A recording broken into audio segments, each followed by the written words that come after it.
My God, I hate trucks. Senators buckle down to business after a major change in leadership. Lula. But siyempre, we'll have to rely on our experience and the help of my colleagues. On the table, the immediate passage of the Bangsamoro Basic Law. I've already asked the President to certify the measure as urgent. And a national ID system bill. We're going to have a national ID system that will not specify religious affinity, because we don't want it to also be, a measure for prejudice and discrimination. Also, the president signs a law that eases doing business in the country. Basically, what we're going to do is we're going to give prescribed time periods, like time frame for particular permits. Senate Majority Leader Juan Miguel Mig Zubiri joins us live. And later, from new leadership to a new Senate building. A look at the building's newly approved design on today's In Focus.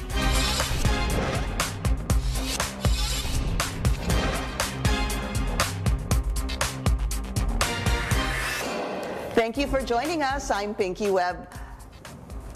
Well, we are going to have our newsmaker today. President Rodrigo Duterte has certified the proposed Bangsamoro Basic Law as urgent. This comes after the meeting of lawmakers and the president together with the Bangsamoro Transition Committee Monday evening. Lawmakers hope to resolve conflicting provisions in the proposed measure and submit a report to the president in time for a State of the Nation address, or SONA. Also, the president signs a law that amends the Anti-Red Tape Act and fast-tracks business transactions in the country. Let's go straight to the source of the story, our newsmaker, Senate Majority Leader Juan Miguel Mig Zubiri. Senator, hello, Nice good morning, and congratulations. Thank you. The bills that you mentioned are both my bills. I'm so happy to report. Well, first, I'm going to congratulate you for being Senate Majority Leader. This is your second time, I believe. Second time. So, a new challenge again for you. A new challenge, a lot of work. It's nothing new to me because I've been there for 2 years. And you know my character, Pinky, nothing changes. It's just work, work, work. Yeah. I didn't even change my room. I asked to stay in the same room because there's a room on the 6th floor for the Majority Floor Leader's A bigger office. one. A bigger one. I gave it to Senator Coco Pimentel out of respect. And I decided to stay in my own room. So for me, it's just a lot of long hours. That's it. Long hours of work. Yeah. And no need to change rooms for this, for the new title. No need. Well, congratulations on that. Thank you very much. This one, which I know, Senator, we talked about this during your last guesting. The ease of doing business, the president just signed. Yes. Republic Right Act here. 11032, or the Ease of Doing Business Act. This is an amendment to the Anti-Red Tape Bill, Yes. or law, of 2007. So, when you were here the last time, we talked about this, and it sounds really good. Thank you very much. So let's start with the salient points. Transaction. The period of transaction, you have 3 days, 7 days, and Yes. 20 days. Okay. It's good that everybody knows their rights.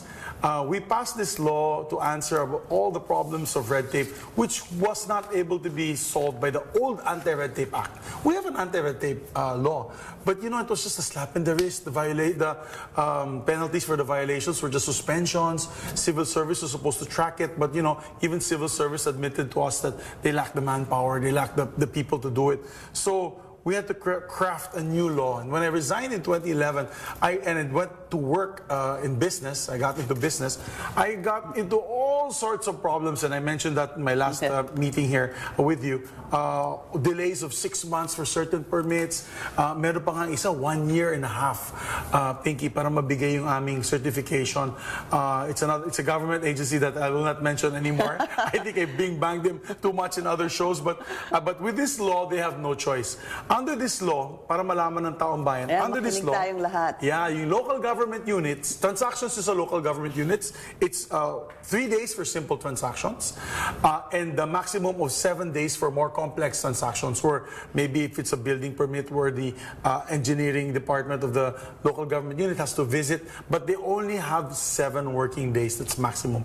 And for national government agencies, you're talking about the DNR, for example, apply kayo ng ECC or FDA when you're applying for certification from FDA and other government agencies, it is now no more than 20 working days. 20 po, 20 araw lamang ang pagproseso ng papeles nyo. Now, if they don't, this is the beauty of it, if they don't... Are you going to talk about the penalties? I want to talk about the 3, 7, and 20 first. The 3. Yes. Would this be, you know, people who want to open a business in a mall? Let's say a salon or a food business. Does that fall under 3 or 7?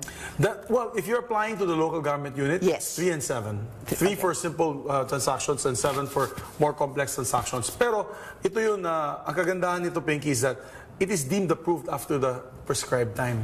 So if you submit all the documentation, di alam ng ating mga kababayan yan, na-submit nyo lahat ng papeles. Hiningan kayo ng 20 dokumento, for example. 20 dokumento. Naipasa nyo dun sa clerk or teller dun sa office na yan. They stamp it. Once it's stamped, it means that the time allotted to it is already running. Begins. Starts then. In 7 working days, or let's say 3 working days if it's a simple transaction, pag hindi na-actionan yan, under the law, it is deemed approved. Really? And they have no choice because they didn't act on it.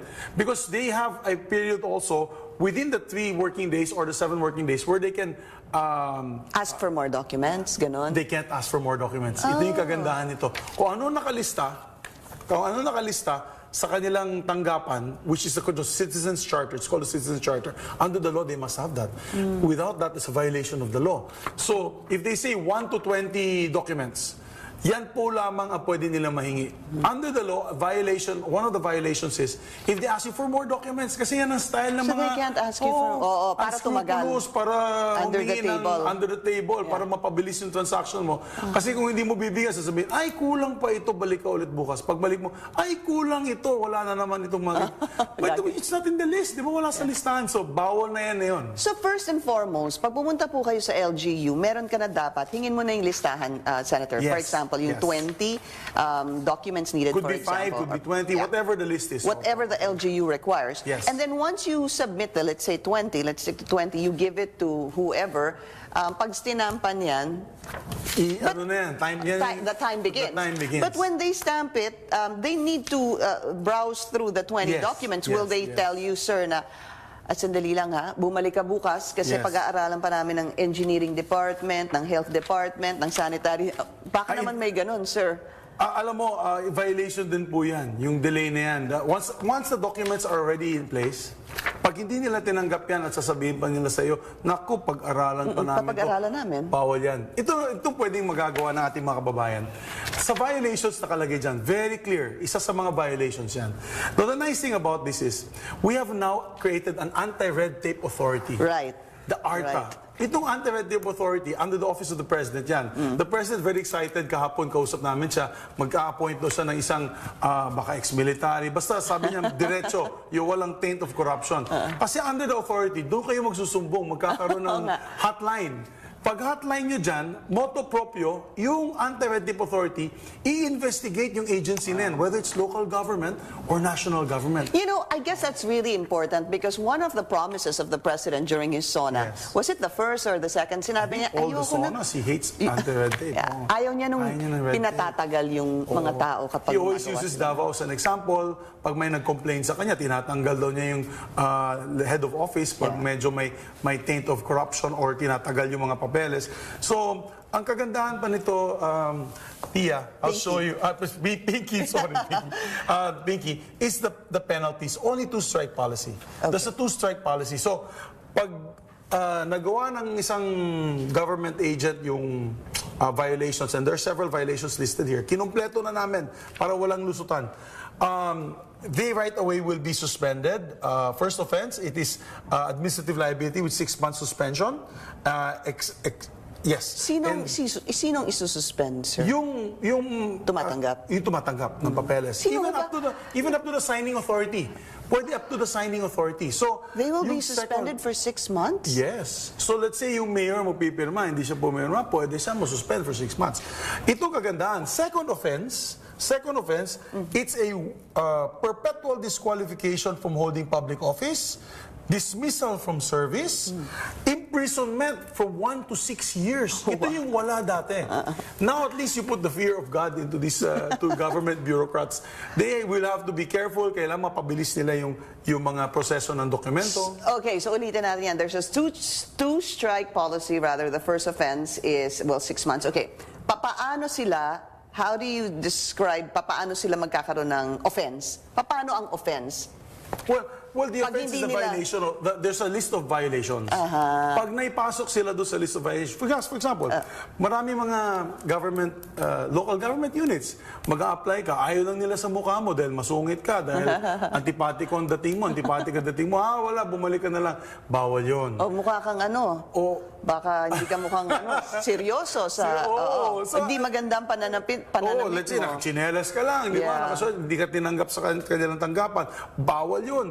As a matter of fact, between 9 to 5, wala nang break. There's a violation here.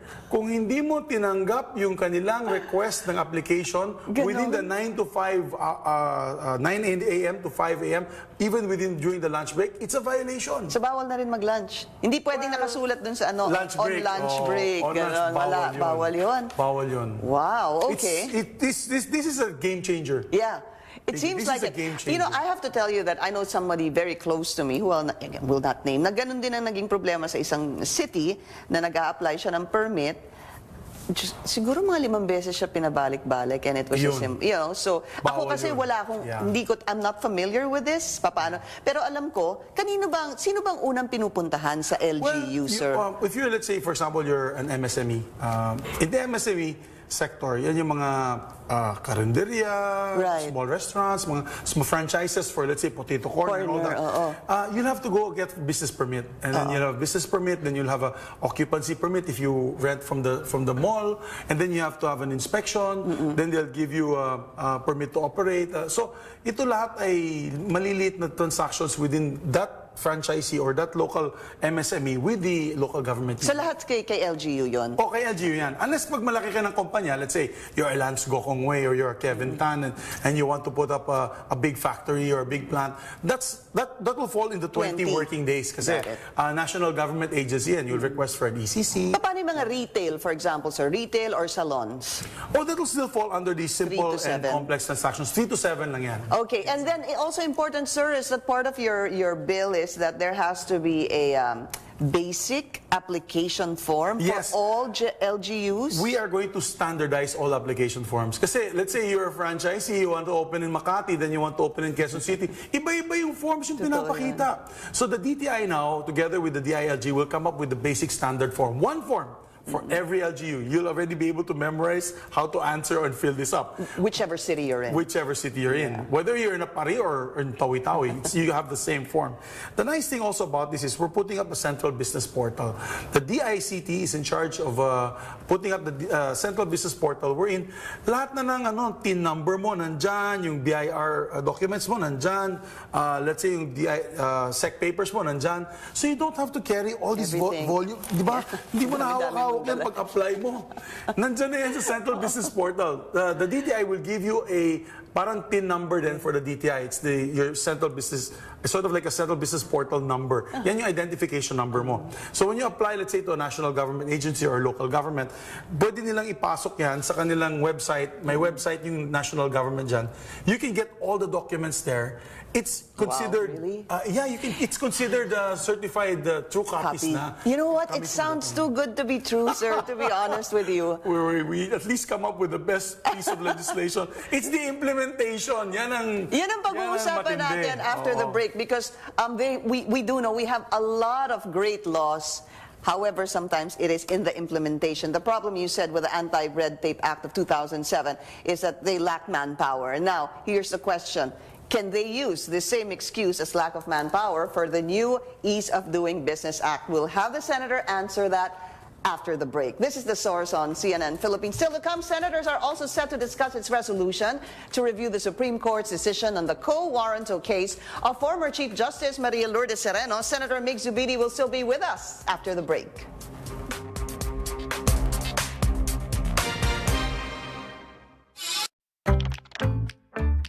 So you think popular travel websites show you every hotel?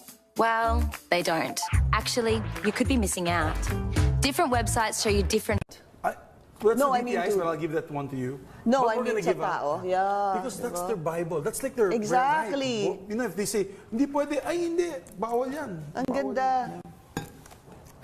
Ano lang, implementation tapos BBL na. Sige, sige.